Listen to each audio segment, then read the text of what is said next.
Hello everyone and welcome to Unacademy. मेरा नाम है शिवांगी गौतम और आज के क्लास में हम एक बहुत ही इंपॉर्टेंट अनाउंसमेंट के बारे में डिस्कस करने वाले हैं। अभी हाल ही में जो जीएसटी काउंसिल है उन्होंने ये बोला कि एक जीएसटी का एपेलेट ट्रिब्यूनल बनाया जाएगा और इसी को रजामंदी या जो जीएसटी का एपेलेट ट्रिब्यूनल बनेगा उसको हरी झंडी दिखा दी गई है। अब हमारा जो सबसे इंपॉर्टेंट डिस्कशन रहेगा as a part of this class, क्या है ये एपेलेट ट्रिब्यूनल, क्यों इसकी ज़रूरत पड़ी, किस किस एरिया पे ये फोकस करेगा। तो गुड्स एंड सर्विसेज टैक्स का जो काउंसिल था, रिसेंटली इनका एक मीटिंग हुआ था और इन्होंने नोट दिया एक बहुत ही पुराने प्रपोजल को, जो a very long pending proposal, जहाँ पे एक एपेलेट ट्रिब्यूनल को बनाया जाएगा जो कि लेवी करेगा और ब्रॉडली एक्सेप्ट करेगा जो भी मिनिस्टेरियल रिपोर्ट्स होंगे। इस साल का जो फाइनेंशियल बिल आएगा 2023 का, it will be a part of the same. अगर हम बात करें जीएसटी एपेलेट ट्रिब्यूनल की, है क्या, क्यों इसको बनाया गया, इसके पीछे का जो लॉजिक है, व्हाट इज दैट। तो ये एक काजी जुडिशियल बॉडी होगा जो कि प्रपोज करेगा किस तरीके से जो डिस्प्यूट्स आते हैं विच अराइज आउट ऑफ या the disputes which arise related to GST, उस पर डिस्कशन किया जाएगा और उन डिस्प्यूट्स का क्या सोल्यूशन हो सकता है उस पर भी डिस्कशन किया जाएगा।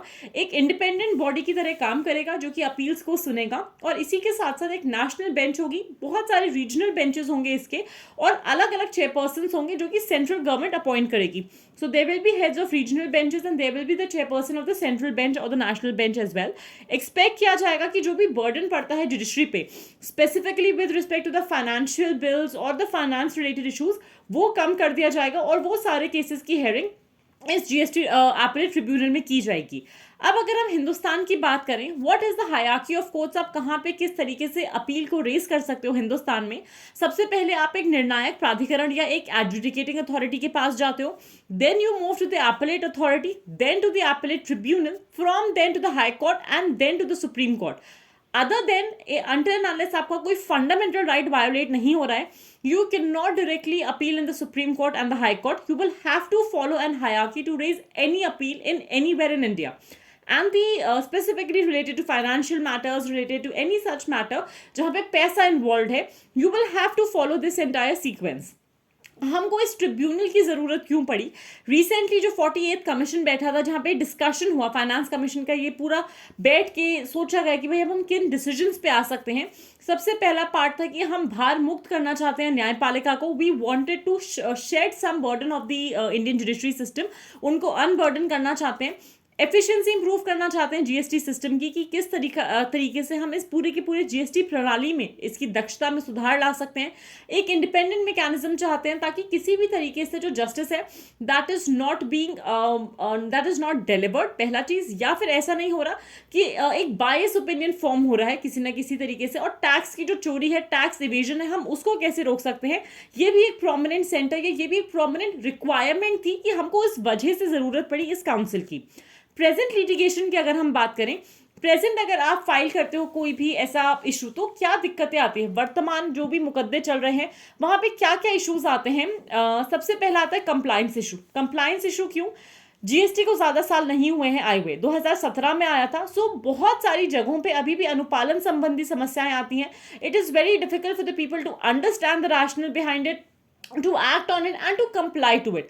फिर कॉम्प्लेक्स एडजुडिकेशन हायरार्की है। हम पिछले 2 स्लाइड्स में देख चुके हैं कि किस तरीके से जो न्यायिक पादानुक्रम है वो बहुत ज्यादा जटिल है, that is very complex and a lot of people are unable to understand that.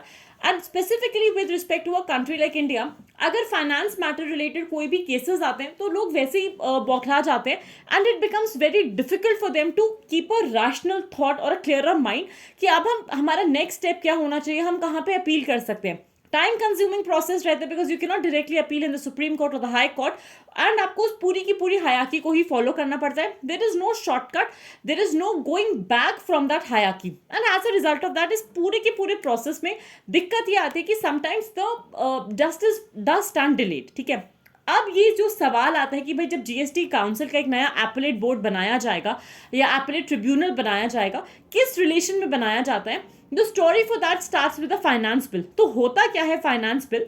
Finance bill basically कोई भी ऐसा प्रपोज लेजिस्लेशन होगा जो सरकार इंट्रोड्यूस करती है फाइनेंशियल प्रपोजल्स को इम्प्लीमेंट करने के लिए। एक कॉम्प्रिहेंसिव डॉक्यूमेंट होगा जो भारत सरकार के खर्चे को, एक्सपेंडिचर है उनका, जो रेवेन्यू है, जो उनका राजस्व या व्यय है, उसको बताएगा। एंड अलॉन्ग विद दैट अगर हम कभी भी बात करें There are three type of finance bill which study or which exist. हमारे पास आता है annual finance bill under the part of a money bill and the finance bill which is a non money bill. सबसे major difference एक money bill और finance bill में क्या होता है, हम मनी बिल की जब भी बात करते हैं इसके लिए कोई भी जॉइंट सिटिंग ऑफ पार्लियामेंट नहीं होती है. This has to be passed by the prior recommendation of the president. On the other hand finance bill ऐसा होता है जिसके लिए there can be a joint sitting of the parliament as well.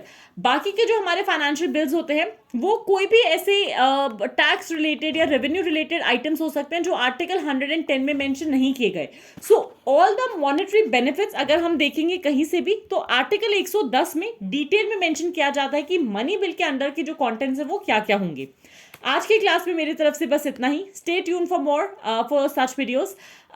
Like this video, subscribe to the Unacademy UPSC Unstoppable channel and share the video as much as you can. Thank you and have a fantastic day everyone.